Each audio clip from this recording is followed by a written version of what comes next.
Hello folks, welcome back to our channel LTT. Let's Tech Talk. This is CA श्रुति गुप्ता. आज हमारा discussion का topic है या कहीं सेक्शन है section 43B subsection H. This section is related to any sum owed to MSME for any goods supplied by the manufacturer or services rendered by the MSME and the deduction will be allowed if the payment is made within the stipulated time. कहने का मतलब ये है, अगर कोई भी amount due है MSME को पेमेंट करने के लिए, जब एमएसएमई ने कोई भी एमएसएमई या मैन्युफैक्चरर है या सर्विस प्रोवाइडर है, उसने अपने कोई मैन्युफैक्चर्ड प्रोडक्ट्स दिए हैं, सेल किए हैं या फिर कोई सर्विस रेंडर की है आपको, तो विद इन स्टिपुलेटेड टाइम अगर आपने पेमेंट नहीं की है तो वो खर्चा, जो भी खर्चा आपको पे करना है एमएसएमई को, वो डिसअलाउ कर दिया जाएगा अगर आप with in stipulated time payment नहीं करते हैं. अब ये स्टिपुलेटेड टाइम बार बार वर्ड यूज हो रहा है. ये स्टिपुलेटेड टाइम क्या है? स्टिपुलेटेड टाइम है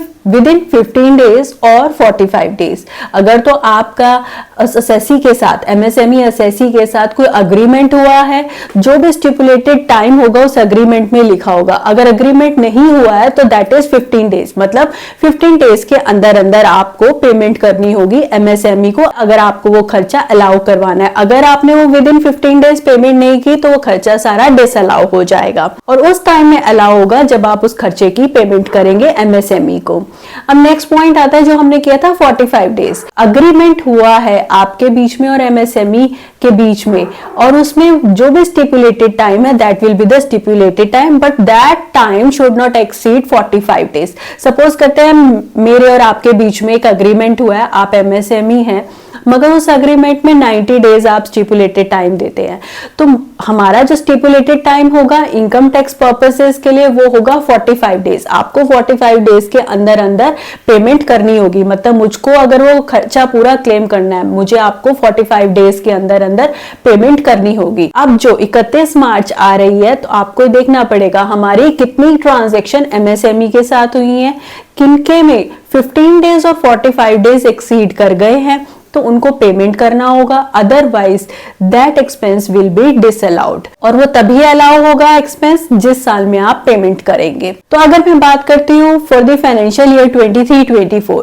टिल 31 मार्च 24 आपको एक लिस्ट बनानी होगी कौन से आपके एमएसएमई वेंडर्स हैं, किनका आपका 15 डेज स्टिपुलेटेड टाइम है, 45 डेज है, कितनी पेमेंट कर दी है, कितनी बकाया है, सो दैट आपका एक्सपेंडिचर है वो डिसअलाउड ना हो पाए और सारा एक्सपेंडिचर अलाउ हो, क्योंकि जो डिसअलाउ होगा वो आपका इनकम का पार्ट बन जाएगा और उतने पे ही आपका टैक्स भी लगेगा. तो अब बात आती है कि कैसे पता चलेगा कि इस असेसी से आप डील कर रहे हैं वो एमएसएमई है या नहीं है.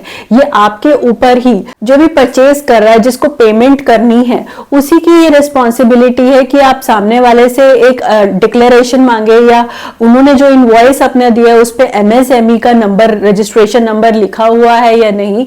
तो आपकी ये रिस्पॉन्सिबिलिटी है, बेशक ही ईमेल के थ्रू या इनवॉइस के थ्रू जैसे भी है, आप ही उनसे एक डिक्लेरेशन मांगे कि आप एमएसएमई में फॉल करते हैं. एमएसएमई क्या है? जिन्होंने उदयम में अपना रजिस्ट्रेशन कराया होता है तो उनको एक एमएसएमई रजिस्ट्रेशन नंबर भी मिलता है. MSME is micro, small and medium enterprises. तो एमएसएमई में जिन्होंने रजिस्ट्रेशन कराया होगा वो अपना रजिस्ट्रेशन नंबर भी आपके साथ शेयर करेंगे.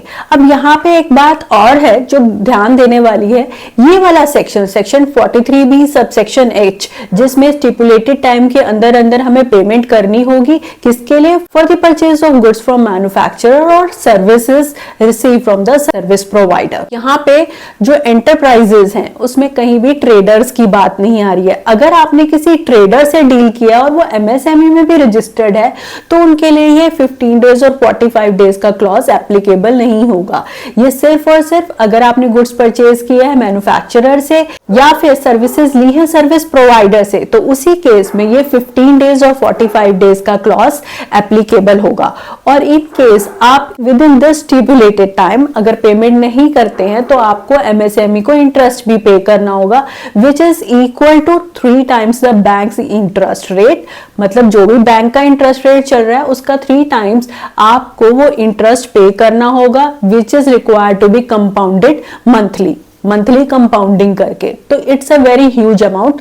तो इस तरीके से in order to safeguard the payments of MSME service provider और द एमएसएमई मैन्युफैक्चरर, ये क्लॉज को इंसर्ट किया गया सो दैट वो अपनी पेमेंट्स को सेफगार्ड कर सके। तो ये था हमारा सारा section regarding the MSME payment under section 43B subsection H। I hope आपको क्लियर हुआ होगा 43BH में हमें कब डिडक्शन अलाउड होगी एक एक्सपेंडिचर की, या फिर कब वो एक्सपेंडिचर डिसअलाउ हो जाएगा। तो जो भी एसएससीज एमएसएमई के साथ डील करते हैं वो अपनी विद स्टिपुलेटेड टाइम एमएसएमई को पेमेंट करें और अपना एक्सपेंडिचर फुली क्लेम करें। फिर भी कोई इस सेक्शन के रिगार्डिंग कोई कंफ्यूजन है या क्वेरी है, please do let me know. Thank you for listening. Do subscribe to my channel. Stay safe, stay healthy. Bye bye.